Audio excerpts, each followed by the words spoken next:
morning all of you. I'm your accounts teacher Seema ma'am. Today we start our next illustration number 5. हमने इससे पहले वाले lecture में illustration number 3 किए थे.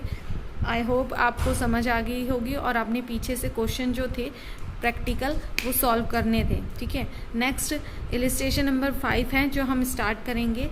ये क्या कहते हैं, how would you deal with the following items in the financial statement of New Era Public School at 31 March 2017.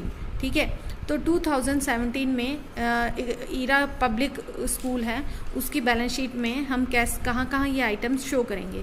हमें क्या क्या गिवन है. 1 अप्रैल 2016 प्राइस फंड हमें गिवन है 1 लाख. 8% प्राइस फंड इन्वेस्टमेंट हमें गिवन है 1 lakh. Interest received on prize fund हमें given है 4000. ठीक है, and next 4th one is prize awarded during the year कितना है 20,000. And donation for prize received on 2016 and 17 is 15,000. हमें ये आइटम्स हमें शो करने हैं. सबसे पहले हम बनाएंगे बैलेंस शीट ऑफ. ठीक है, किसकी बैलेंस शीट बनाएंगे, न्यू ईरा. ठीक है, पब्लिक. ठीक है, न्यू ईरा पब्लिक की जो है वो हम बैलेंस शीट शो करेंगे. ठीक है, हम लेफ्ट साइड क्या लिखेंगे, लायबिलिटी, फिर then amount, asset and amount. मैंने इससे पहले वाले क्वेश्चन में भी कहा था जितने भी फंड्स हैं रिजर्व हैं वो कहाँ आते हैं, लायबिलिटी साइड. एसेट साइड्स क्या आती है, current asset, fix asset and investments. ठीक है, तो इन्वेस्टमेंट हमारी फिक्स एसेट है, ये हमने यहाँ शो करना है. इसीलिए हमने क्वेश्चन में से फर्स्ट प्राइस फंड का बैलेंस दे रखा है, ओपनिंग बैलेंस. तो हमने फंड कहाँ दिखाना है, price fund liability side show करेंगे. ओपनिंग बैलेंस कितना दिखाएंगे, 1,00,000.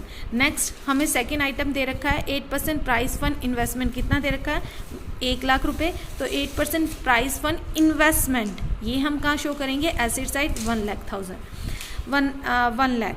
नेक्स्ट हमें क्या गिवन है, interest receive on prize fund investment. Interest receive हुआ हमें कितना हुआ, देखो क्वेश्चन में हमें कितना दे रखा है 8,000, पर यहाँ पे परसेंटेज दे रखा है हमें. ये क्या होता है, जो आगे इन्वेस्टमेंट प्राइस फंड इन्वेस्टमेंट है उसके आगे का जो रेट होता है वो क्या होता है, रेट ऑफ इंटरेस्ट होता है. तो पहले हम टोटल निकाल लेंगे. इंटरेस्ट ऑन इन्वेस्टमेंट टोटल कितना है, 1 लाख का 8% कितना टोटल इंटरेस्ट ऑन इन्वेस्टमेंट है 8,000. ठीक है, उसमें से already amount of interest receive जो हमें ऑलरेडी रिसीव हो चुका है अमाउंट. ठीक है, जो हमें ऑलरेडी दे रखा है, कितना दे रखा है 4,000. यानी हमें कितना अमाउंट है 4,000 जो अमाउंट है वो अभी तक रिसीव नहीं हुआ इंटरेस्ट का, और हमें वो क्या हो गया, एक्रूड इंटरेस्ट हो गया जो रिसीव नहीं हुआ.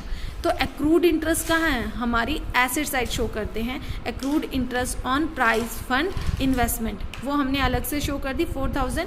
यहाँ पे हमने इंटरेस्ट जो शो करना है, यहाँ टोटल इंटरेस्ट शो करना है. टोटल इंटरेस्ट हमारा कितना है 8,000, ना कि हमें एक्रूड इंटरेस्ट और अमाउंट ऑफ इंटरेस्ट रिसीव जो ऑलरेडी क्वेश्चन में हमें गिवन है. इन दोनों को ऐड करके जो टोटल इंटरेस्ट होता है वो हम यहाँ शो करेंगे कितना 8,000. और जो हमें डोनेशन है, डोनेशन फॉर प्राइस रिसीव हुआ है तो वो भी फंड में क्या कर देंगे, ऐड कर देंगे 15,000. Next price given. ठीक है, कितना अवॉर्डेड ड्यूरिंग द ईयर, वर्ष के दौरान पुरस्कार वितरित किए गए. कितने वितरित किए गए, दिए गए, गिवन है. तो 20,000 हमारे में से क्या हो जाएगा, प्राइस फंड में से क्या हो जाएगा, माइनस हो जाएगा. तो टोटल हमारे पास कितना आ जाएगा 1,03,000. यहाँ पे न्यू पॉइंट्स क्या था, इंटरेस्ट वाला, कि हमें टोटल इंटरेस्ट निकालना है पहले, उसके बाद हमें जितना रिसीव क्वेश्चन में दे रखा है वो माइनस कर देना है. बकाया हमारा एक्रूड जो इंटरेस्ट है वो निकालना है. एक्रूड इंटरेस्ट हमें हमेशा हमारे कहाँ आएगा, बैलेंस शीट में एसेट साइड. और यहाँ पे जो ओपनिंग बैलेंस में हम इंटरेस्ट ऐड करेंगे वो हमेशा हम क्या कौन सा इंटरेस्ट ऐड करेंगे, टोटल इंटरेस्ट, जिसमें क्वेश्चन में जो इंटरेस्ट दिया है जो हमें ऑलरेडी रिसीव हो गया और जो एक्रूड है दोनों को ऐड कर देंगे. ठीक है, ये था इसके अंदर बैलेंस शीट के. आप पीछे से जितने भी इसके प्रैक्टिकल क्वेश्चन है based on this type of illustration please do in your notebook. Thank you and have a nice day.